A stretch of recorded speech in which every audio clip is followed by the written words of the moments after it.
सुरुवात झाली.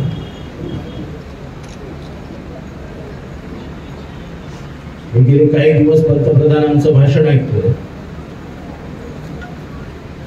पंतप्रधान 2014 आणि 2019 ज्या आवेशाने बोलायचे तो आवेश आता त्यांच्या भाषणात दिसेना झाला. 2014 काळा पैसा घेऊन येऊ, भ्रष्ट कारभार थांबवू, 2 कोटी नोकऱ्या देऊ, 15 लाख बँकेत टाकू, असं करत करत करत अख्ख्या जनतेला येडं बनवण्याचं काम केलं. नंतर मग 2019 त्याच रिपिटेशन झालं की थोडा वेळ द्या.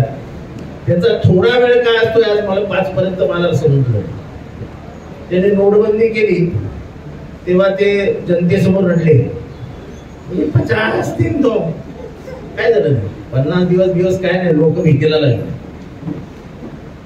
पुणे अर्थव्यवस्था कोलमडून पडली. सावरता अजूनही येत नाही अर्थव्यवस्था.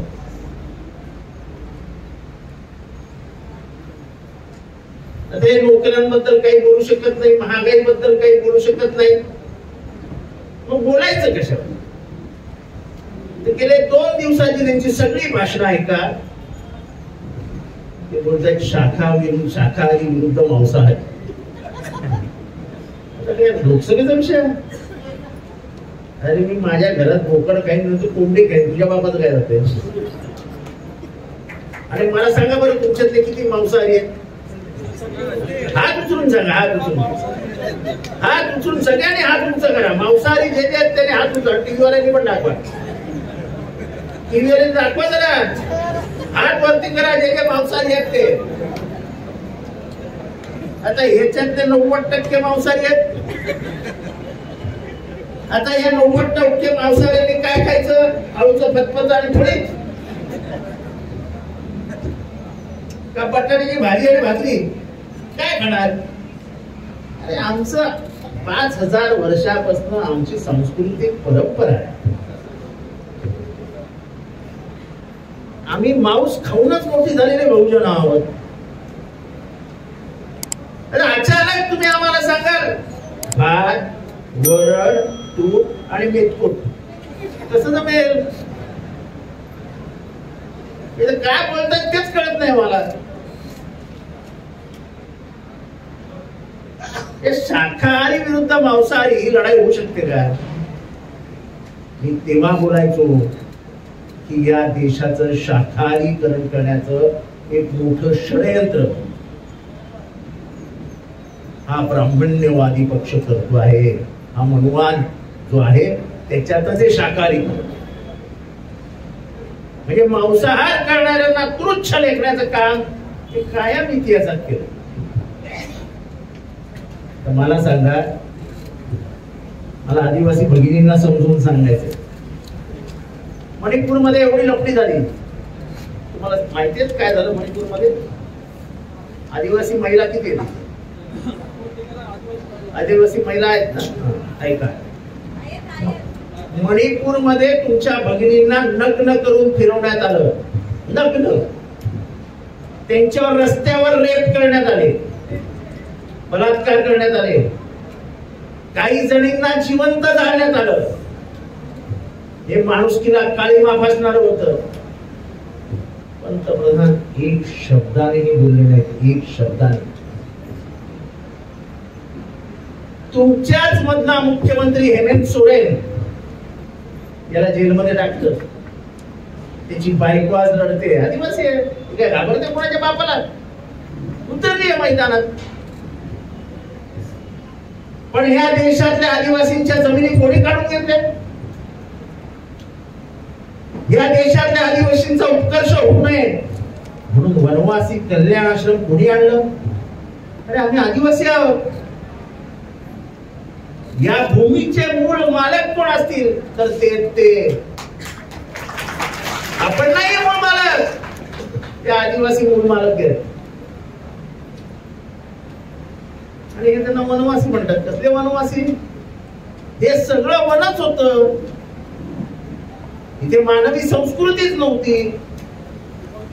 शहापूर मध्ये जंगल होते की नाही सगळं. आता कुठे मानवी संस्कृती झाली. मग त्याच्यात राहणारे ते वनवासी, पण ते आदिपुरुष आहेत ना, म्हणून त्यांना आदिवासी म्हटलं जातं.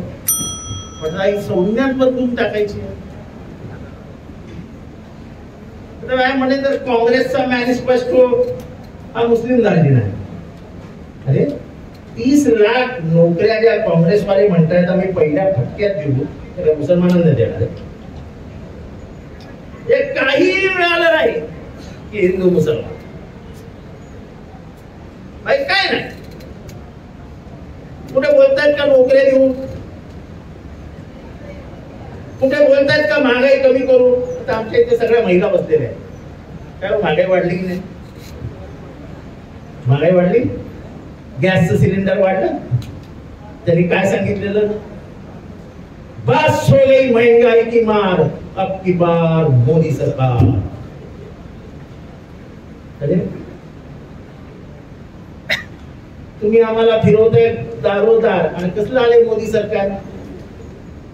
भीक मागायची पाळी आली. म्हणजे शेतकऱ्याच्या मालाला भाव नाही आणि बाजारातला भाव परवडत नाही. जातो कुठे पैसा? ही दलाली खातं कोण?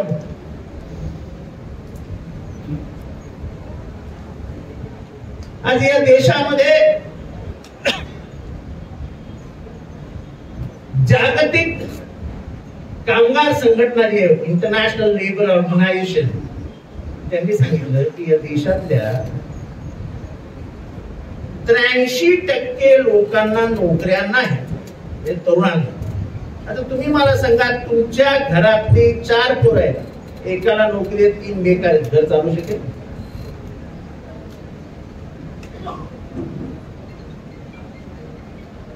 नाही चालू शकणार. यांनी विकासाचा दर मोठा मोठा असं समजून सांगितलं 8%. लगेच आंतरराष्ट्रीय नाणेनिधीने अमेरिकेतनं स्टेटमेंट काढलं, 8% नाही 4% याचा विकासाचा दर. आता हा 4% जो विकासाचा दर आहे तो तुम्हाला माहिती आहे, हा पाकिस्तान आणि बांगलादेश पेक्षा कमी आहे. म्हणजे आजची आपली परिस्थिती जी आहे ती बांगलादेश आणि पाकिस्तान पेक्षा वाईट आहे. कुठल्या औषधा मारतो आपण? काय करतोय आपण? इथलं सगळं आर्थिक स्थिती जी या देशाची होती त्याची वाट लावून टाकली. आमचे मनमोहन सिंग पंतप्रधान होते, त्यांना काय चिडवलं जायचं? मौनी बाबा आहे, मौनी बाबा आहे, मौनी बाबा आहे. तो मौनी बाबा ना बोलायचं कमी, पण काम जबरदस्त करायचा. भारताची जगाची आर्थिक परिस्थिती कोलमडत होती, तेव्हा भारताची आर्थिक परिस्थिती त्यांनी वरती नेली, कारण का त्याला डोकं होतं.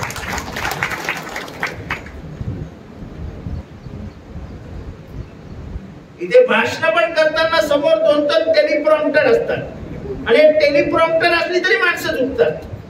अरे मी आज आले बघा, ऍडव्होकेट जनरल बघा आज आले. त्याच्यात प्रश्न ते किती वेळा अडकळतात ह्याचा नाही प्रश्न, त्यांची माणसं जे टिंगल करतात इतरांची त्याचा. राहुल गांधी चुकून एखादा शब्द चुकला की 4 दिवस त्या राहुल गांधीचे पाठ 12 वाजून टाकतात. आणि हे साहेब चुकले, चुकाचा हेरखेडच होतात. 2014 साली राहुल गांधीला जो मारण्याचा प्रकार झाला, म्हणजे त्याचं चारित्र्य हनन करण्याचा जो प्रकार झाला, तो ह्याच उद्देशाने झाला की पुढचे 10 वर्ष हा माणूस उठलाच नाही पाहिजे.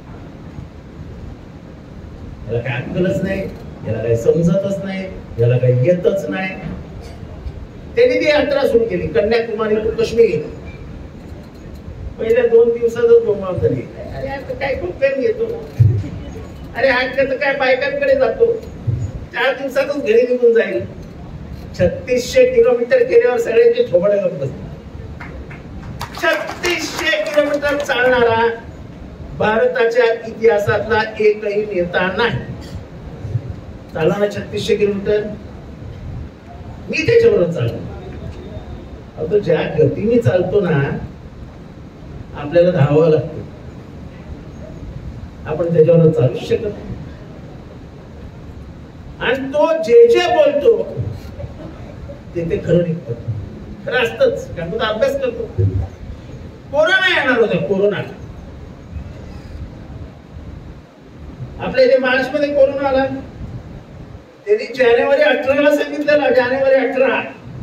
आपल्याकडे मार्च 22 लॉकडाऊन झाला, बरोबर आहे.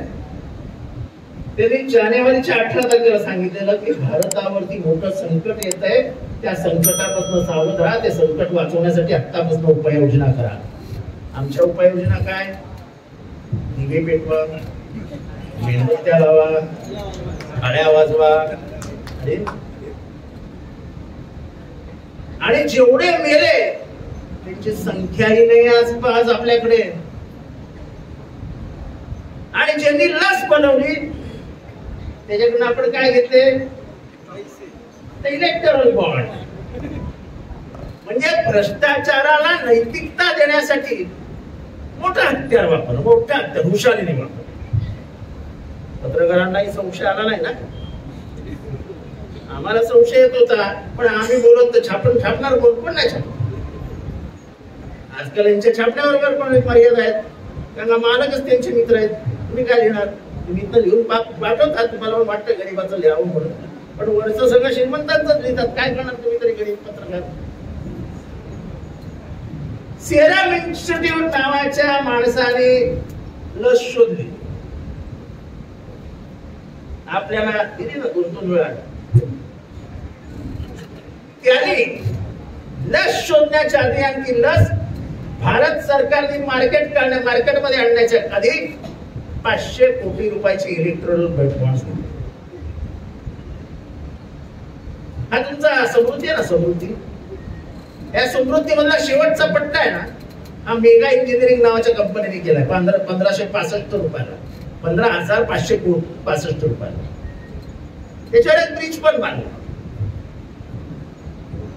आमच्या इथे बोरिवली आणि ठाण्यामध्ये एक बोगदा काढणार, त्याचा 14,455 कोटी रुपयाचा खर्च लावला. ही 2 रुपये घेतली मेगा इंजिनिअरिंगने. आणि इलेक्टोरल बॉन्ड कितीचे घेतले? 900 कोटी रुपयाचे. म्हणजे एक हात में धंदा और दुसरे हात में चंदा. म्हणजे मी देतो, तू दे. अरे आता सरळ भ्रष्टाचार आहे ना. आणि मग जेव्हा सुप्रीम कोर्टाने विचारलं की तुम्ही हे सगळं लपवून का ठेवलं? नाही गुपित राहिलं पाहिजे. ते म्हणाले जनतेपासून कसलं गुपित? जर राजकीय पक्षांनी पैसा घेतला आहे तर तो लपवायचा कशाला? सुप्रीम कोर्ट ऑफ इंडिया मध्ये साळवे नावाचे मोठे वकील जोरात बोलत होते. त्यांना शेवटी वकिलांना जजनी सांगितलं, अहो तुम्ही जाहीर सभेत बोलत नाही आहात, तुम्ही सुप्रीम कोर्टात बोलतात. तेव्हा ती कुठे शांत झाले. आणि तरीही एसबीआयने सुप्रीम कोर्टाला फसवण्याचा प्रयत्न केला. खरं तर सुप्रीम कोर्टाने जरा दयाळू मायाळू झालं. Supreme court chairman and managing director of state bank of India should have been behind bars. Contempt of court मध्ये त्यांना 6 महिने आतमध्ये टाकायला पाहिजे होतं. सर्वोच्च न्यायालय म्हणजे मस्करी नाही आहे. पण सर्वोच्च न्यायालयाला हे तरी कळलं की या देशातल्या भ्रष्टाचाराला नैतिकता कशी प्रदान केली जाते, त्याला कायद्याचं लेबल लावून मान्यता कशी दिली. सगळ्या कंपन्यांना लुटलं. म्हणजे हा जो इथे समृद्धी हायवे त्याच्यावर एक ब्रिज बांधला, तो म्हणजे वेगळाच बांधला. ब्रिज बांधून 1 महिना होत नाही तर ब्रिजच कोसळला. एक माणूस मेला, बरोबर आहे ना? तुम्ही गेला असाल ना समृद्धीच्या जवळ, एक माणूस मेलेला ना. आमच्या अजितदादांनी प्रेस कॉन्फरन्स घेतली की हा समृद्धी मार्ग म्हणजे भ्रष्टाचाराचा मार्ग आहे. त्यांचा आवाज खरडे आवाजात, हा समृद्धी मार्ग म्हणजे भ्रष्टाचाराचा. आणि दुसऱ्या दिवशी त्याच ब्रिजवर बीजेपीत प्रवेश केला. रमेश म्हणजे समर्थन दिलं. काय कळलं ना मला हे कसं काय झालं. त्या मेगा इंजिनिअरिंगनी सेट केलं वाटतं सगळं. 2 पक्ष तोडलं. अर्थात जो आमचा नव्हताच त्याला आम्ही आमच्याकडे घेतलो. हा दौलत दरोडा.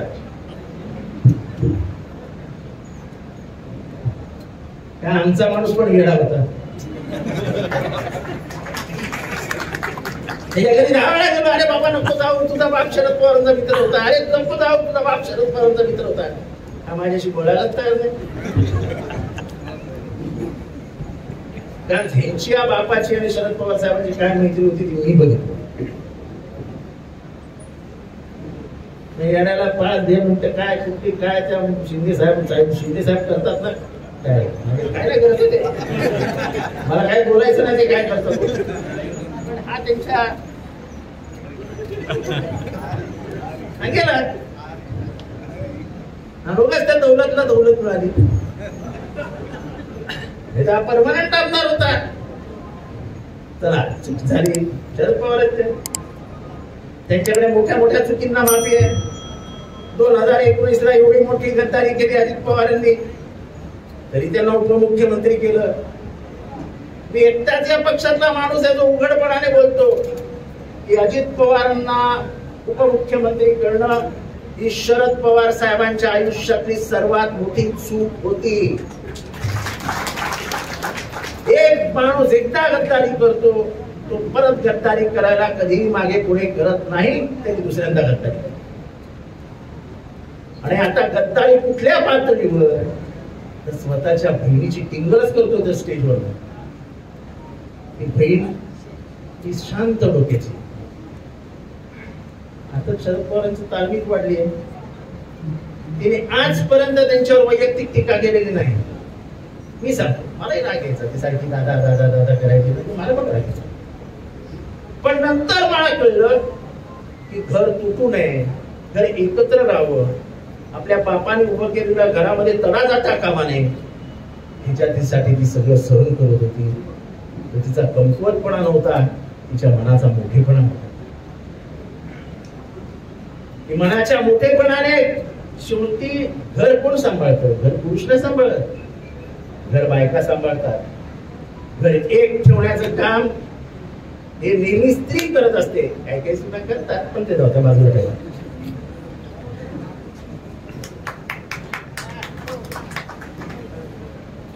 पण स्त्री ही त्या घराचं सिमेंट असतं. सिमेंट सगळ्यांना एकत्र करून ठेवण्याचं काम असतं. आपण नाही आई बघतो स्वतःच्या पोटाला 2 घास कमी खाते, पण घरचे पोरं नवरा जेवले की नाही याची काळजी घेते ती स्त्री. आणि ती स्त्री त्या आमच्या भगिनीमध्ये दिसत होती. तिला घाबरवण्याचा प्रयत्न माझ्यामुळे निवडून येत होते. अरे तू शरद पवारांमुळे निवडून येत होता हे कबूल कर ना बाबा.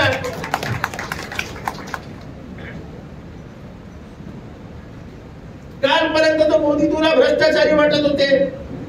कालपर्यंत कमलाबाई तुला काय काय बोलायचं कमलाबाईला नाही खास मित्र. अजितदादांचे एकदम खास मित्र आहे.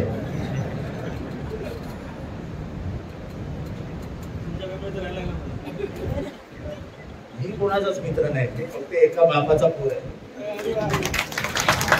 आपल्याला मैत्री जमत नाही. अपन जिसके साथ है उसके साथ दिलो जान के साथ है, उसके लिए जान भी दे दी. आपण शरद पवारांपासून 35 वर्षापासून त्यांच्या बरोबर होतो. त्यांच्या मागच्या पुढच्या लोकांकडे मी बघायचं पण नाही. मला सगळं आपल्याला कमवायचं नाही, आपल्याला खुर्ची नको, आपल्याला काय पॉलिटिकल. आणि मला काय असं नाही ना. इंग्लिश मध्ये म्हण आहे,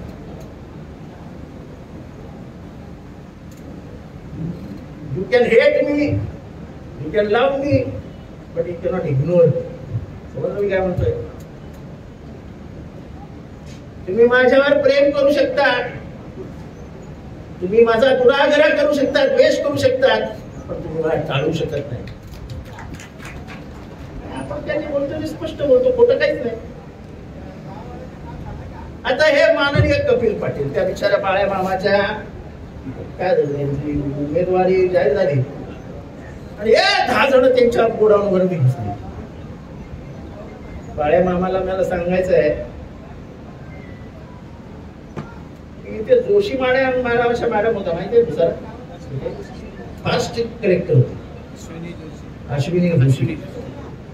तुम्हाला पत्रकारांना माहिती की नाही माहिती, तिने सगळ्या सातबारांचं पुनरावलोकन करायला घेतलं होतं.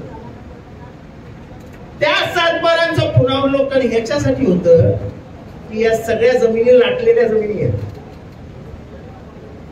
कोणी कुठेही कोणाची नावं चढवली आहेत. त्या काळच्या स्वातंत्र्य सैनिकांना मिळालेल्या जमिनी आहेत, त्या काळची गुरचरण जमिनी आहेत, यांच्या बापाच्या जमिनी आहेत. अब्जो रुपयाची मालमत्ता उभी केली आहे, अब्जो रुपयाची. हे जे गोडाऊन आहेत ना, गोडाऊन खास करून कपिल पाटील साहेबांच्या मालकीचे, त्यांचं सर्वेक्षण करा, हिंमत असेल तर त्यांनी मागणी करावी.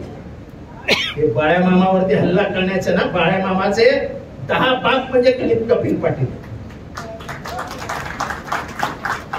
अरे पण उमेदवारी जाहीर झाल्यावरती निवडणुकीच्या रणांगणामध्ये वैचारिक लढाई असते.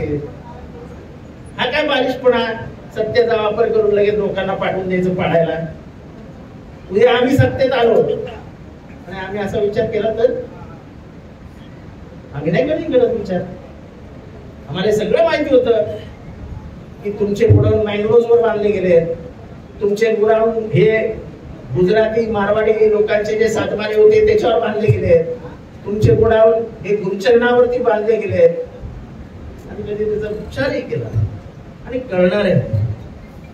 माणूस पोटापाण्यासाठी करतो, पण तुमचा बाळ्या मामा एवढा वैरी झाला की पहिल्याच दिवशी तुम्ही त्याच्या घरावरती ते काय MMRDA अधिकारी पाठवले. आणि ते येडे MMRDA अधिकारी येडे आले, त्यांना हे पण माहित नाही की बाळ्या मामाकडे हायकोर्टाचा स्टे आहे. काय येडेपणाची गरज आहे यार. कोण तो MMRDA काय म्हणून अध्यक्ष संजय मुखर्जी. कसं झालंय माहिती काय, या राज्य व्यवस्थेमध्ये प्रशासन हे म्हणजे सत्ताधाऱ्यांचे नोकर असल्यासारखी वागत फिरतात. निवडणूक निर्णय अधिकारी, निवडणूक अधिकारी कोण आहे का इथे जवळपास? कुठे बाहेर बसले? त्यांना सांगा हायवेवरती नाही नरेंद्र मोदींचं पोस्टर लागलं, त्याला का नाही पांढरं बसलं? लावता आमची पोस्टर दिसले की लाव पांढरा कपडा, मारा त्याच्यावरती पांढरा रंग, आणि यांच्या बिंदास लागतात. हे निवडणूक आयोग आहे की भाजपच्या घरचं भांडी घासणारा आयोग आहे, काही कळतच नाही. आपली कामं इमाने एतबारे करा. त्या सेशननी कशी फाडून ठेवली होती राजकारण्यांची, TN सेशननी, तो खरा मरत होता. आता आम्हाला माहिती आहे ना आमचं चिन्ह गेलं तेव्हा काय काय झालं. आता मी परत बोलत नाही, जाऊ द्या, परत त्याच्यावर कॉन्ट्रोवर्सी होती. पण या देशातली आर्थिक स्थिती डबकायला गेली आहे. सामाजिक कल तर नको तेवढा वाढवून ठेवलाय. खरं तर शहापुरात बोलायला नको, पण गावागावामध्ये 12 बलुतेदार किती वर्ष राहतात तो? गावात नावी आहेत, गावात सोनार आहेत, गावात लोहार आहे, गावात कसाई आहे, गावात तेली आहे. सगळेजण आपापला व्यवसाय करत होते. गाव पुण्या गोविंदाने नांदत होता. काय भुजबळांना आणि यांना सुचलं, नाही ओबीसीचं आरक्षण जाणार आहे, नाही ओबीसीचं आरक्षण जाणार आहे. कोणी सांगितलं जाणार आहे? It's a constitutional provision. तुम्ही फक्त मतांचं राजकारण करण्यासाठी मराठा विरुद्ध ओबीसी हा संघर्ष पेटवत होता. संघर्ष नशिबाने तो पेटला नाही. पण भुजबळ साहेब, तुम्हाला ओबीसी समाज कधीच माफ करणार नाही, कारण का गावागावामध्ये ओबीसी समाजाला गावामध्ये एकटं पडलं. नशिबाने ते वारं थंड झालं. ज्यांनी दंगली बघितल्या ना त्यांना विचारा, लोक कशी मरतात, लोक कशी जाळली जातात, लोकांची घरं कशी जळतात आणि कसं अख्ख्या कुटुंबाची वाताहत राहतो बंगल्यात. इथे आता भाषण देऊन जाईल, मारा गोळ्यात, सोडा त्याला, टाका दगड, आणि घरात जाऊन बसेन. 4 पोलीस बाहेर असतात, कोण येणार माझ्या घरी? पण जिथे बिचारे प्लॅस्टिकचे ते निळ्या छपड्या घालून राहतात, त्यांचं घर जळायला 2 मिनिटं लागत नाही. ते घर उभं करायला 20-20 वर्ष लागतात. पण ही दुष्ट माणसं जेव्हा या दंगलीच्या कल्पना घेऊन समाजामध्ये जातात तेव्हा त्यांना ह्याची जाणीव नसते की त्यांची गरिबी काय. 2 वेळेचं अन्न मिळत नाही म्हणजे इथे खायची मारामारी. आणि आमचे मोदी बोलतात शाकाहारी का मांसाहारी. अरे बाबा, शाकाहारी नाही मांसाहारी नाही, 2 वेळचं अन्न तर दे बाबा. आणि म्हणून ही लोकसभेची निवडणूक वाटते तेवढी सोपी नाहीये. आम्हाला माहिती आहे परिस्थिती अवघड आहे. कारण का बुलेट ट्रेन, अजून कुठल्या तरी ट्रेन, याच्या ट्रेन, त्याच्या ट्रेन, तो हायवे, हा हायवे, याचे 7-12 जमा करत करत इथल्या नेत्यांनी कमीत कमी 25-30 कोटी रुपये आणले. 25-30 नाही, सॉरी 3,000 कोटी रुपये आणले. 3,000 कोटी मधले 200 फेकले शहापूर मध्ये. काय फरक पडतो? माझा प्रश्न तुम्हाला हा आहे की पैशाने विकले जाणार आहात का? मी नेहमी एक हिशोब समजवतो. एका मताला 1,000 रुपये समजून घ्या हिशोब, आणि मनाला पटला तर घरी विचार करत जा. तुम्ही खास करून तुम्ही समजून घ्या. 1,000 रुपये देतात एका मताला? खरं सांगा, खरं. 1,000 रुपये एका मताला म्हणजे एका वर्षाला 200 रुपये. बरोबर आहे? काय गणित चुकत नाही ना माझं? म्हणजे 6 महिन्याला 100 रुपये. बरोबर आहे? म्हणजे 3 महिन्याला 100 रुपये, म्हणजे 1.5 महिन्याला 50 रुपये. शेवटी असं करता करता 1 रुपयाला 1 दिवसाला 35 पैसे येतात. तुम्ही तुमचं मत कितीला विकता माहितीये? 35 पैसे रोजाने विकता. 35 पैशाला किलो मिळतं का? केळं खायला केळं तरी मिळतं केळं. स्वतःच्या मताची किंमत करू नका असं डॉक्टर बाबासाहेब आंबेडकरांनी सांगितलं. की तुमच्या मताची किंमत ही अमूल्य आहे. तुम्ही या देशाची व्यवस्था फिरवू शकता, त्यासाठी तुम्हाला मत दिलेलं. आज आदिवासींवर अन्याय होतोय, आज शेतकऱ्यांवर अन्याय होतोय. शेतकऱ्यांच्या बाजाराला भाव नाही, धानाला भाव नाही, पीक विमा योजना खड्ड्यात गेल्या आहेत, आरोग्य व्यवस्था खड्ड्यात गेल्या. तर परवा पण काय झालेलं, आपण आरोग्य व्यवस्थेसाठी आलेलो इथे त्या कोणाला खर्डी हॉस्पिटलला काय वाटवलं झालं हॉस्पिटल. तुम्ही एवढे करोडो रुपये दुश्मनांना देतात. दुश्मन म्हणजे दुश्मन देशांना. त्यांना काय काय हाऊस असते. 10,000 कोटी ह्या देशाला दिले, 10,000 कोटी रुपये त्या देशाला दिले. 1,000 कोटी रुपये शहापूरला द्या, अख्ख्या गरिबांची वर व्यवस्था होईल. ते नाही करायचं. आपला देश गरीब राहिला तरी चालेल, पण बाहेरच्या देशांमध्ये मी किती श्रीमंत हे दाखवण्याचे प्रयोग करायचे असतात. बेकारी वाढते, महागाई वाढते, गुन्हेगारीकरण वाढते, महिलांवरचे अत्याचार वाढतायत, सामाजिक दुरावस्था निर्माण होते. आजही दलितांवरती अत्याचार होत आहेत. आजही मुसलमानांना घराच्या बाहेर काढून मांडलं जाते. हा देश असा नव्हता. हा देश सगळ्यांना एकत्र करून चालणारा देश होता. या देशामध्ये कोण मागासलेला, कोण पुढारलेला हे कधीच नव्हतं. हा देश समता राखणारा देश होता. आज त्या समतेला सुरुंग लावण्यात येते. हीच व्यवस्था राहिली तर येणाऱ्या काळात तुमचं संविधानच बदललं. आणि सरळ बोलतायत ते की मिर्झा नावाची एक कॅन्डिडेट आहे राजस्थान मधून. ती सरळ सांगते आम्हाला तुम्ही जास्त संख्येने निवडून द्या आम्ही संविधान बदलून टाकू. संविधान बदलण्यासाठी आलेलं नाही. हे संविधान बदललं तर आदिवासींचे अधिकार काढले जातील. हे संविधान बदललं तर सगळ्या मागासवर्गीयांचे अधिकार काढले जातील आणि परत एकदा एक अशी वर्ण व्यवस्था येईल जिथे तुमचं जीवन मुश्किल होत जाईल. आणि म्हणून यावेळेसची लढाई ही देशातली लोकशाही वाचवायची, ही देशातलं संविधान ठेवायचं, याच्यासाठी तुम्हाला मत द्यायचं आहे. आणि मत जसं तुम्ही इंडिया आघाडीला द्याल, जसं बाळामामाला द्याल, तसं ते मत बाबासाहेब आंबेडकरांच्या संविधानाला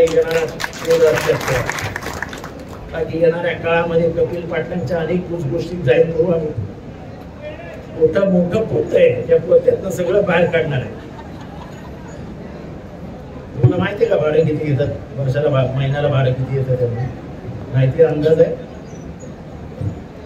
5 कोटी रुपये भाडे येतात त्यांना. 5 कोटी रुपये. आपण वर्षाने 10 वर्षात आपल्या आयुष्यभरात आपण 5 कोटी बघत ते महिन्याला येतं भाडं. आणि तरी पोरं काय धंदे करतात हे नंतर कधीतरी सांगितलं. पण एक लक्षात ठेवा, मला आज बरं वाटलं, बरोरा साहेब, एकंदरीत तारीख तुम्हाला सगळ्यांचे, मनोज विषय, मिस्टर पवार, सगळ्यांचे आभार मानतो. तुम्ही एक चांगली सभा आहे. आता ते मटण ठेवलंय म्हणजे लोक मटण खायला जाणार नाही. आता मी पण तिथेच जाणार नाही. तेव्हा जेवण 3 नंतर ठेवायचं. तुम्हाला पण समजत नाही, एवढ्या लोक जेवण ठेवलं, माझं भजन कोण ऐकतं? मस्करीचा बाजूला राहू द्या. आपल्याकडे खूप दिवस नशिबाने मिळाले प्रचारासाठी. गावागावात जा, आपलं चिन्ह नवीन आहे, ते चिन्ह पोचवा. आणि एक लक्षात ठेवा, उद्धव ठाकरेंचा पक्ष ज्या पद्धतीने फोडण्यात आला, ज्या पद्धतीने काँग्रेसला अपमानित करण्यात आलं, ज्या पद्धतीने काँग्रेसचे सगळे खाती सील करण्यात आली, ज्या पद्धतीने शरद पवारांना त्रास देण्यात आला, हे माणुसकीला धरून नाही. हे सगळं ज्यांनी ज्यांनी केलं त्यांच्यावरती तुम्ही सूड उगवला पाहिजे. आणि 84 वर्षाच्या बापाला घराच्या बाहेर काढतात का? तुम्हाला प्रश्न विचारतोय की 84 वर्षाच्या बापाला घरातनं बाहेर काढायची आपली कोणाची पद्धत आहे? आणि स्वतः पुतण्यात बोलतो हे थांबत नाही. अरे त्याने तुला चालायला शिकवलं, त्याची पाय खेचून तू त्याला बसवायला लावतो? हे मराठी माणसाला कधीच मान्य होणार नाही. आणि वाचपा काढण्याचं मतदान करा. या लोकांना यांची जागा दाखवा आणि महाराष्ट्रात माणुसकी जिवंत आहे त्याचं परत एकदा सिद्ध करून दाखवा. एवढंच बोलतो. जय हिंद, जय महाराष्ट्र, जय हिंद.